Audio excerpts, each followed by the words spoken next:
Wow, ఇక్కడ నిజంగా ఏదో భయంకరంగా ఉంది. తాలిబ్, జాగ్రత్తగా ఉండి. ఈ పాత పాఠశాల కేవలం మాయలే. పాత పాఠశాలలో దెయ్యం ఉంది అని విన్నారా?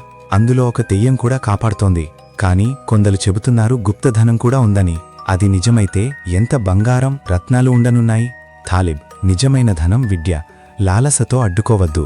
తాలిబ్, మేము సంపన్నులు అవుతాము. తాలిబ్, మన భయం మాకు ఎదుర్కోవాల్సినది. లాంతెన్ నెట్టి ముందుకు వెళ్తాం. అయ్యో, తలుపు స్వయంచాలకంగా తెరుచుకుంది. నిశ్శబ్దంగా ఉండి. ఇది భయంకరంగా అనిపించకూడదు. ఇక్కడ నిజంగా ఎవరో ఉన్నట్లే. నిజమే, కానీ భయం మాకు మాత్రమే.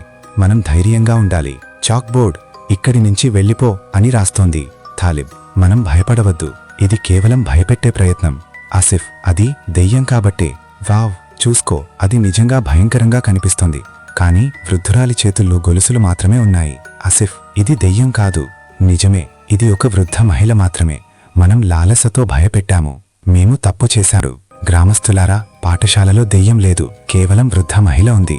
నిజ భయం మన ఇమాన్కు వస్తుంది. విద్య మరియు విశ్వాసం మన నిజమైన ధనం. ఇప్పుడే పిల్లలు తిరిగి పాఠశాలలోకి వెళ్తున్నారు. సరే, భయం అంతిమంగా మాకు నేర్పిన పాఠం. ఇప్పుడు శ్రద్ధగా చదివే సమయం.